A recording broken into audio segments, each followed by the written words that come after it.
Anda masih bersama kami di Kompas Siang. Saudara, dari pencarian korban dan perekam suara kokpit Sriwijaya Air PKCLC di Kepulauan Seribu, hari ini menghadapi cuaca buruk. Gelombang air laut memang terbilang rendah, namun kecepatan angin dan potensi hujan ringan memperlambat persiapan para tim penyelam. Angin kencang yang berdampak pada guncangan kapal tim penyelam sehingga persiapan penggunaan baju selam, tabung oksigen, dan sejenisnya menjadi lebih lama. Sejak kemarin malam hingga Kamis pagi, robot bawah laut atau ROV juga sudah dikerahkan untuk memberikan gambaran koordinat mana saja yang masih terdapat puing bagian kotak hitam ataupun jasad korban. Hingga pukul 10, tim penyelam TNI Angkatan Laut mulai dari Denjaka, Kopaska, Taifib, hingga di Selam Bair sudah menurunkan tim penyelam pertama untuk memeriksa jarak pandang di bawah laut. Proses sedang berjalan sehingga belum ada temuan yang dibawa ke KRI Rigel.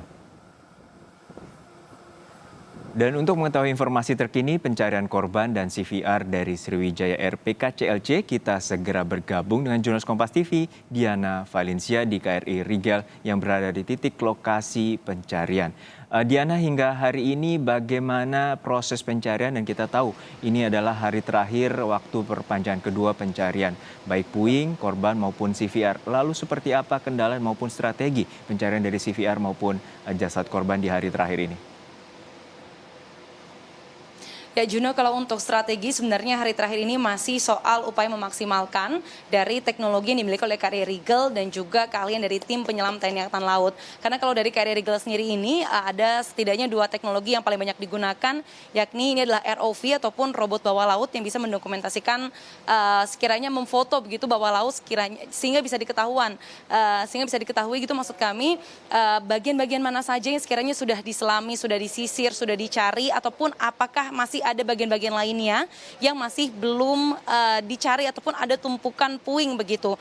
Kemudian ada juga multi beam echo sounder, ini yang bisa mendeteksi kedalaman bawah laut. Ini dimaksudkan dipakai untuk bisa mendeteksi apakah ada puing-puing yang masih menumpuk sehingga kontur dan juga kedalamannya cukup berbeda dengan wilayah sekitarnya, dan dimaksudkan untuk bisa mempercepat evakuasi dan juga pengumpulan dari puing-puing pesawat, kemudian jasad korban sampai dengan pencarian dari bagian kotak hitam yakni perekam suara kokpit Sriwijaya Air PKCLC.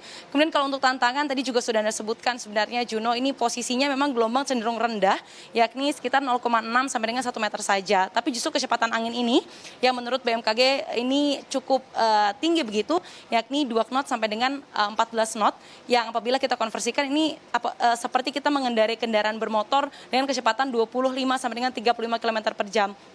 Sehingga hal inilah yang menjadi tantangan bagi para tim penyelam, karena kalau soal visibility ini sebenarnya cukup baik hari ini ataupun jarak pandang, karena di kedalaman 17 meter ini itu bisa melihat sampai 1,5 meter ke depan, sehingga visibility ini cukup baik, tapi masalah kendala angin yang memperlambat proses persiapan, entah itu untuk memakai baju selam, kemudian pemakaian tabung oksigen dan hal-hal lainnya begitu, sehingga ini menjadi terhambat begitu. Ini posisinya memang para tim penyelam ini sudah selesai begitu melakukan pencarian secara sementara, entah itu baik dari TNI Angkatan Laut Denjaka, Taifib, Kopaska, dan juga di Selam Bair sudah ada temuan-temuan seperti sejumlah pakaian, material pesawat, namun hingga saat ini memang CVR ataupun perekam suara kokpit masih belum ditemukan.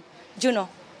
Ya Diana, hingga 3 hari pencarian bawah laut ini telah dipersempit. Lalu berapa penyelam yang telah dikerahkan? Tadi informasi sebelumnya ROV juga telah diterjunkan, dan juga untuk mengetahui titik di mana sebenarnya lokasi dari CVR yang kita ketahui bahwa sebelumnya casing maupun beaconnya ini sudah terlepas dari bagian dari CVR ini.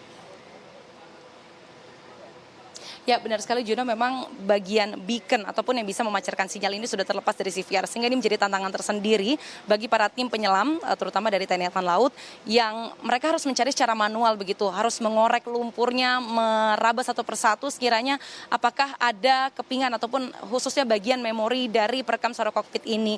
Kemudian untuk wilayah memang sudah dipersempit yakni menjadi satu titik koordinat dengan luas 30 kali 30 meter dan terbagi menjadi 4 kuadran yang dimaksudkan supaya tidak menumpuk.